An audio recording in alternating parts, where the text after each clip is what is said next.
Hello friends, we are going to start your chapter number 3. Your chapter number 3 is safety and first aid. Safety मतलब अपना ख्याल रखना and first aid मतलब कभी भी आपको अगर चोट लगती है तो सबसे पहले हम क्या कर सकते हैं वो उसको बोलते हैं first aid. First of all we are going to do warm up. Which of the following should you not to do to keep safe. हमें सेफ रखने के लिए क्या नहीं करना है उस पर हमें राइट टिक करना है.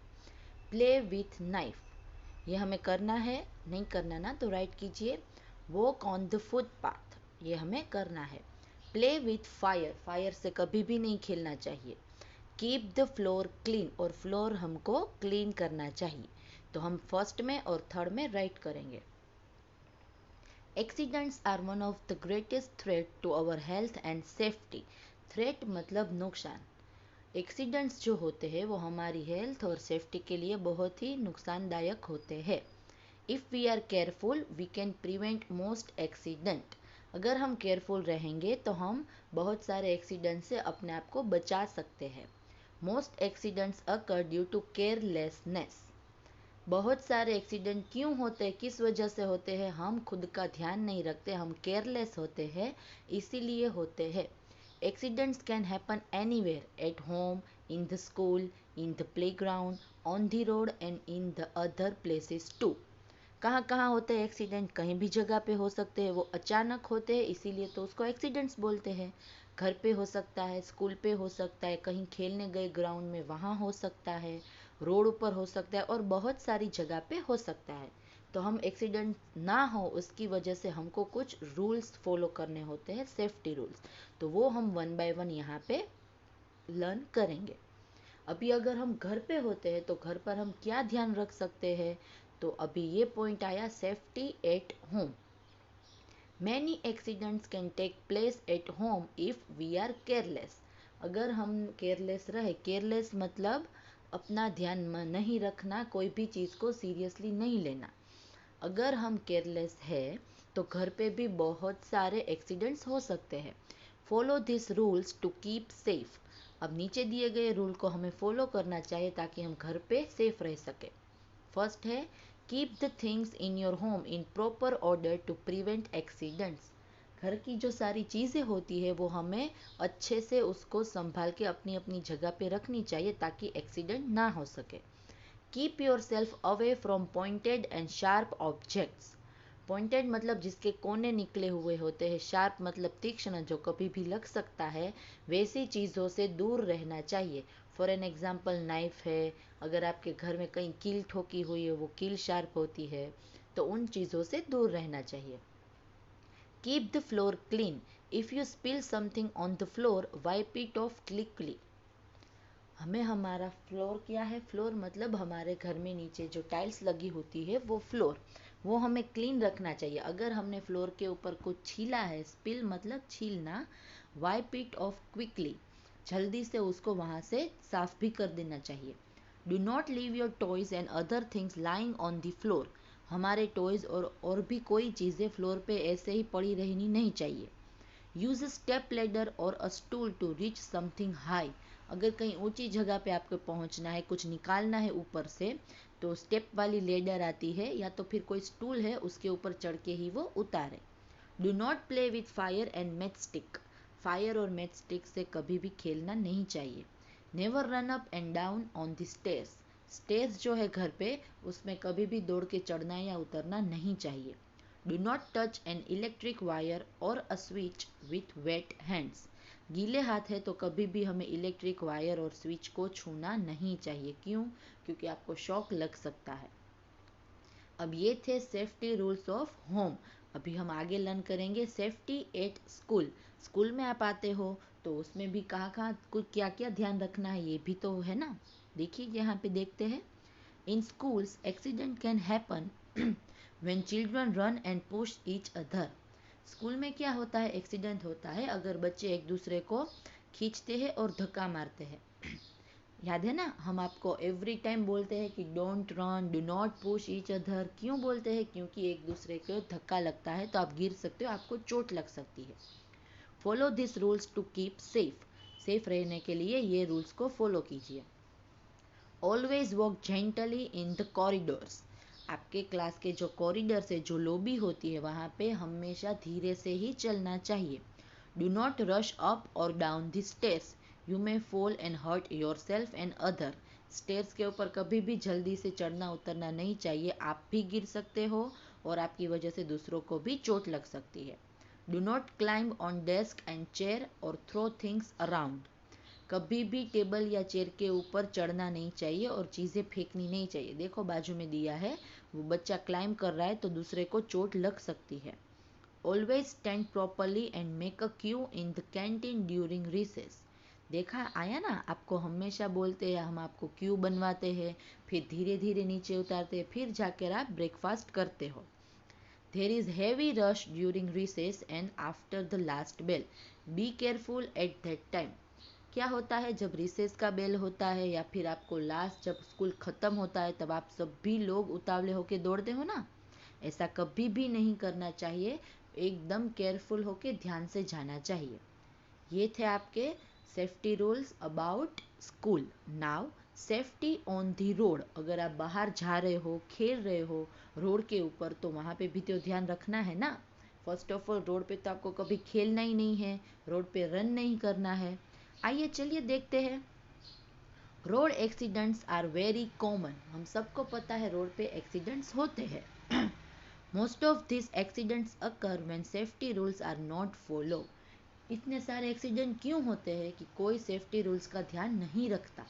You must follow this rules to keep safe, हमें यहाँ दिए गए रूल्स को फॉलो करना है ताकि रोड के ऊपर हम सेफ रह सके। वॉक ऑन द फुटपाथ, ये तो आपको फर्स्ट स्टैंडर्ड से पता है कि कहाँ चलना है, हमें ऑलवेज फुटपाथ के ऊपर ही चलना है। जब हम रोड क्रॉस करते हैं तो कहाँ से करना है आपको, ये भी आपको पता है, you already know it, zebra crossing के ऊपर, right. Okay, use the zebra crossing to cross the road when the lights are green, और वो भी कब करनी है जब आपको लाइट्स भी पता है, ट्रैफिक लाइट्स 3 कलर की होती है, वो आप सब जानते हैं इसके बारे में। जब भी ग्रीन लाइट हो तभी ज़ेब्रा क्रॉसिंग के ऊपर हमें रोड को क्रॉस करना है। डू नॉट प्ले ऑन और नियर अ रोड, रोड के ऊपर या रोड के नज़दीक हमें खेलना नहीं है। Do not cross the road when vehicle are passing, अगर व्हीकल निकल रहे हैं बहुत सारे तो कभी भी रोड को क्रॉस नहीं करना है। Do not rush start out in time, कभी भी रोड क्रॉस करते टाइम रोड के ऊपर जल्दी जल्दी नहीं चलना है, प्रॉपर टाइमिंग लेके आसपास देख के ही चलना है। यहाँ तक थे आपके सेफ्टी रूल्स ऑफ रोड। अब आप खेलने भी तो जाओगे ना प्लेग्राउंड, हम भी आपको लेके जाते हैं, तो वहाँ पे हमें क्या ध्यान रखना है, चलिए देखते हैं। प्लेइंग इज़ ग्रेट फन, हम आपको हमेशा बोलते हैं कि प्लेइंग तो करनी ही चाहिए, आपको हेल्दी रखने के लिए, फिट रखने के लिए वो नेसेसरी है।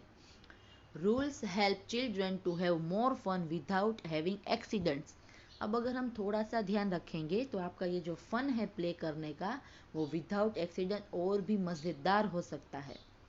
These rules should be kept in mind while playing, अब यहाँ पे जो रूल्स आपको देते हैं वो हमेशा याद रखने हैं जब भी आप खेलने जाओगे तब। We should not throw things at each other, एक दूसरे के ऊपर कोई भी चीज़ें हमें फेंकनी नहीं है। We should never play a rough game, कभी भी एक दूसरे को चोट लगे वैसी रफ गेम हमें नहीं खेलनी है। The playground should be safe for playing and should not have stones, glass pieces and other such objects littered around. क्या करना है, जो प्लेग्राउंड में हम खेलते हैं वो अच्छा होना चाहिए प्लेइंग के लिए, उसमें कहीं भी पत्थर ज़्यादा, ग्लास मतलब कांच के टुकड़े, ऐसा कुछ भी होना नहीं चाहिए जो आपको चोट पहुंचा सकता है। Avoid playing with sharp object like knife और अ ब्लेड, मैंने आपको पहले भी बोला है शार्प ऑब्जेक्ट जिसकी कील निकली हुई है उसमें भी कभी भी आपको उससे खेलना नहीं है, जैसे कि नाइफ है, ब्लेड है, सीजर है, ये सभी शार्प ऑब्जेक्ट हैं, उनसे कभी खेलना नहीं चाहिए। Now we are going to learn about safety in the swimming pool. किस किस को स्विमिंग पसंद है, मैं जानती हूँ सबको होगा, राइट। तो स्विमिंग पूल में स्विमिंग करते टाइम कौन से सेफ्टी रूल्स को फॉलो करने हैं, अब यहाँ पर हम ये देखेंगे। Swimming is a wonderful exercise, one must follow safety rules strictly to prevent accident. हमें ये पता है कि स्विमिंग है वो एक एक्सरसाइज ही है फन वाली, पर वहाँ पे हमको स्ट्रिक्टली फॉलो करने हैं रूल, ताकि कोई भी एक्सीडेंट ना हो सके। Never go for a swim alone, कभी भी स्विमिंग के लिए अकेले हमें नहीं जाना है, हमारे साथ कोई बड़ा कोई एडल्ट होना ही चाहिए। ये भी आई थिंक लास्ट ईयर आपको आ गया था। Do not go into the deep part of the pool until you have learn to swim perfectly, जब तक हमें परफेक्ट स्विमिंग नहीं आती तब तक हमको डीप पार्ट मतलब जो बहुत ही गहरा होता है पूल का, वहाँ पे नहीं जाना चाहिए। जो चिल्ड्रन एरिया है वहाँ पर ही स्विमिंग करना चाहिए। Never push anybody into the pool just for fun, मस्ती मस्ती में किसी को पूल में धक्के नहीं लगाने हैं। Swim only when there is a lifeguard on duty, और तभी भी स्विमिंग करनी चाहिए जब वहाँ पे गार्ड जो है वो ड्यूटी पे होते हैं। नाउ फर्स्ट एड, मैंने आपको बताया था फर्स्ट एड का मतलब क्या है। अगर कोई चोट लगती है तो इमीडिएटली तुरंत हम जो उपचार करते हैं उस पर्सन को हेल्प करने के लिए, उसकी चोट को ठीक करने के लिए, उसको बोलते हैं फर्स्ट एड। पर अगर बहुत ज़्यादा गहरी चोट लगी है तो फर्स्ट एड काम नहीं आता, हमको हॉस्पिटल लेके जाना ही पड़ता है। चलिए हम उसके बारे में यहाँ पे लर्न करते हैं। First aid is the immediate treatment or help given to the person who is hurt or injured before the doctor comes. अब अगर हम हॉस्पिटल लेके जाते हैं जिसको चोट लगी है, या फिर वो डॉक्टर को फ़ोन करके बुलाते हैं, तो आने में टाइम तो लगता है ना। तो वो टाइम के बीच में हम वो पर्सन को हेल्प करने के लिए क्या ट्रीटमेंट दे सकते हैं, वो ट्रीटमेंट को बोलते हैं फर्स्ट एड। ध्यान से सुनिएगा, डॉक्टर को आने से पहले हम जो पर्सन को चोट लगी है उसको तुरंत ही जो ट्रीटमेंट दे सकते हैं उसको फर्स्ट एड बोलते हैं। First add is useful in accidents like bleeding, burn, electric shock and so on. अब कौन कौन से चीज़ में फर्स्ट एड हेल्पफुल है, अगर हम कहीं गिरे हैं, हमारी चमड़ी छील गई है और ब्लड निकल रहा है तो हम फर्स्ट एड कर सकते हैं। बर्न मतलब अगर कुछ जल चुका है हमारी बॉडी में, कुछ हमें जलन हो रही है तो हो सकता है। इलेक्ट्रिक वायर से शॉक लगता है, और बहुत सी ऐसी चीज़ें जहाँ पे फर्स्ट एड यूज़फुल है। By giving first aid, we can help the injured person to feel comfortable, reduce his pain or help him to save his life. क्या हो सकता है, हम अगर फर्स्ट एड देते हैं कोई पर्सन को तो उसको थोड़ा सा कंफर्टेबल होता है, थोड़ा सा उसका पेन कम होता है, और हम उसकी जान भी बचा सकते हैं। कभी कभी ज़्यादा ब्लड निकलता है और हम फर्स्ट एड देते हैं तो वो ब्लड निकलना कम हो जाता है। अब एक बॉक्स आता है फर्स्ट एड बॉक्स, आपने ये शायद हमारी स्कूल में भी देखा होगा। अगर आपको किसी को कुछ चोट लगती है, कुछ प्रॉब्लम होती है, तो हम हमेशा आपको फर्स्ट एड देते हैं ना। देखिए यहाँ पे, we should have a first aid box both in our house and in our school. The first aid box should contain, अब फर्स्ट एड में क्या क्या होता है चलिए देखते हैं।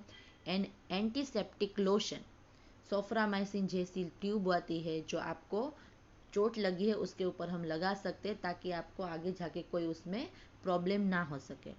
फिर है स्टर्टिलाइज्ड गोज एंड कॉटन पेड्स, अगर आपको चोट लगी है, ब्लड निकल रहा है, तो हम उसके जिससे साफ कर सकते हैं वो cotton pads. A pair of scissors होनी चाहिए। सम बैंडेड होनी चाहिए।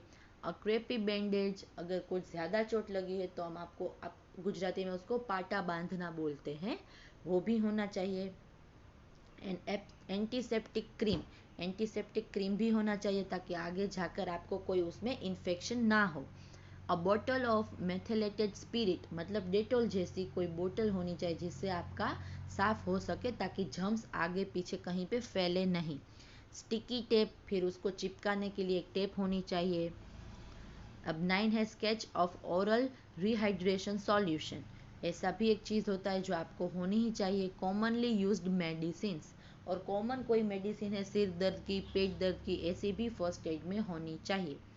अब हम किसी को अगर चोट लगती है तो उसका ध्यान फर्स्ट एड बॉक्स का यूज़ करके कैसे रख सकते हैं उसके बारे में यहाँ पे है। अब है कट्स, अगर कुछ लगा है, कुछ कट गया है सीजर से या कुछ से, तो हम क्या कर सकते हैं। When someone receive a cut, wash it thoroughly with clean water, कहीं पे कुछ कट हुआ है, कोई आपको धारदार चीज से लग गया है तो हमको पहले क्या करना चाहिए, थरली उसको आपको पानी से वॉश करना है पूरे का पूरा।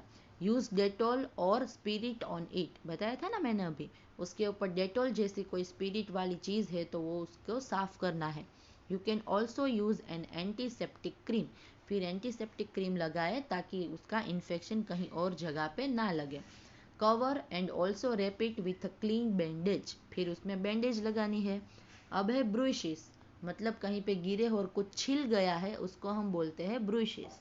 ब्रूइशिस are caused by a hard blow or a fall, अगर कहीं पे जोर से गिरे हैं तो ब्रूइशिस हो सकते हैं।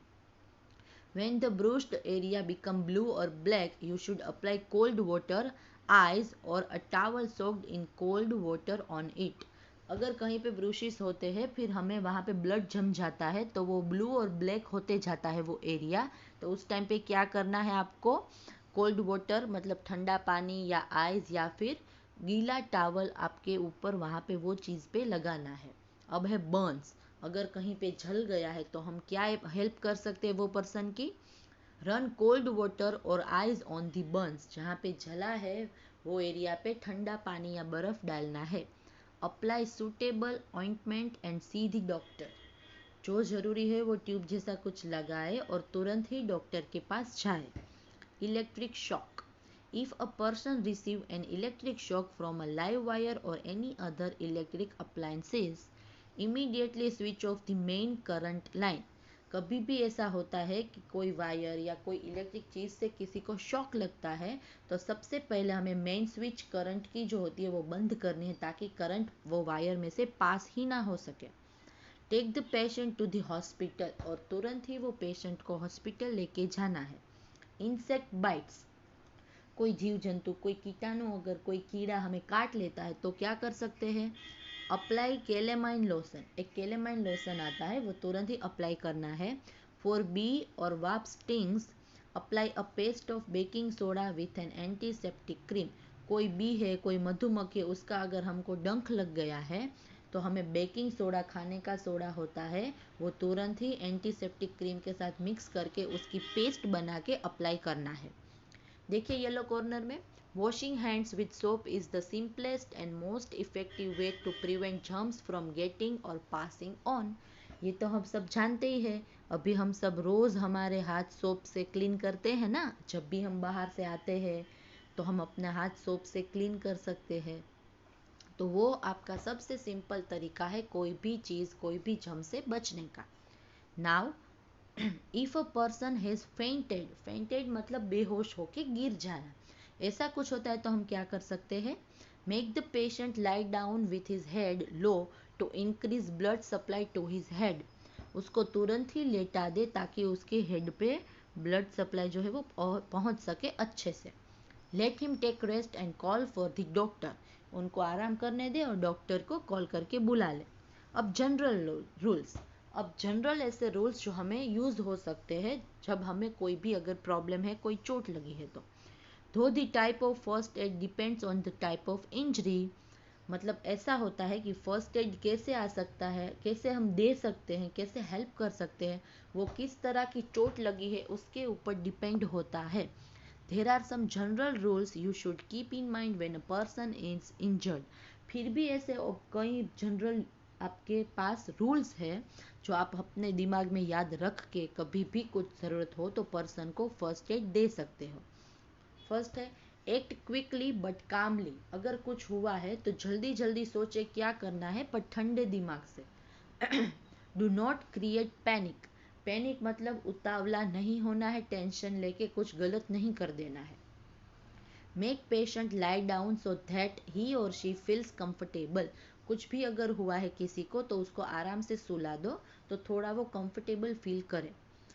लूजन द विक्टम्स क्लोथिंग, विक्टम मतलब जिसको चोट लगी है उसने जो कपड़े पहने वो अगर फिट है तो उसके ढीले कर दीजिए, शर्ट के बटन खोल दीजिए, ऐसा करके आप ब्रीदिंग में उनकी हेल्प कर सकते हो।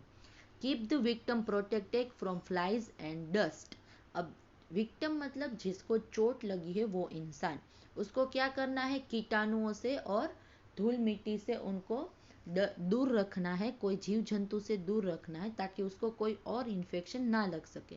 Do not crowd around but immediately send for the doctor. जिसको चोट लगी है उसको आसपास लोग जमा नहीं होने देने हैं, तुरंत ही उसको डॉक्टर के पास लेके जाना है। Always keep the first aid box handy.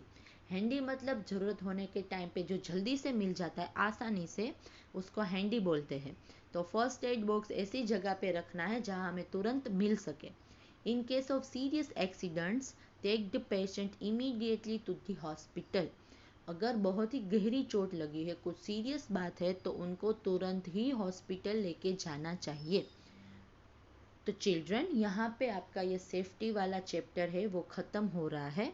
आपको इसमें मैंने पीडीएफ ऑलरेडी आपकी क्लास वर्क की और टेक्स्ट बुक में जो भी टिक मार्क करने हैं उसकी सेंड कर दी है। आप आराम से ये वीडियो बार बार देखिए, ये चैप्टर समझिए और आपकी क्लास वर्क में से और टेक्स्ट बुक में से प्रिपेयर कीजिए। Okay, now first of all glossary. Accident, an unpleasant event that happens unexpectedly and causes damage, injury or death. Accident किसको बोलते हैं? एन अनप्लेजेंट, आपको पता है प्लेजेंट मतलब दिल को खुश करने वाला, अनप्लेजेंट मतलब दुखी करने वाला, और अनएक्सपेक्टेडली मतलब बिना बताए। मैंने पहले ही बोला एक्सीडेंट तुरंत बिना बताए ही होता है, अचानक सडनली होता है। एंड कोज डैमेज, कोई हमारे डैमेज होता है, इंजरी लगती है या फिर कभी कभी डेथ भी हो सकती है। Zebra crossing, the black and white stripes making a path to cross the road. ये तो हम सब जानते हैं, राइट। जेब्रा क्रॉसिंग किसको बोलते हैं? ब्लैक एंड व्हाइट के स्ट्रिप्स होते हैं जहाँ पे हम रोड क्रॉस कर सकते हैं। First aid, the immediate help given to an injured person before the doctor comes. ये आपको अभी अभी मैंने बोला, डॉक्टर के आने से पहले तुरंत हम जो हेल्प देते हैं इंजर्ड पर्सन को, उसको बोलते हैं फर्स्ट एड। एंटीसेप्टिक, ये वर्ड आपको बार बार आया, आपको क्वेश्चन होना चाहिए कि एंटीसेप्टिक का मतलब क्या है, जो कि मैंने आपको एक बार बता दिया है फिर भी। समथिंग दैट प्रिवेंट इन्फेक्शन, मैंने बताया था, राइट। प्रिवेंट मतलब बचाना, जो ऐसी चीज जो इन्फेक्शन से बचा सकती है उसको बोलते हैं एंटीसेप्टिक। तो students, we are going to close this chapter. Please go through this video again and again and learn from it. Thank you.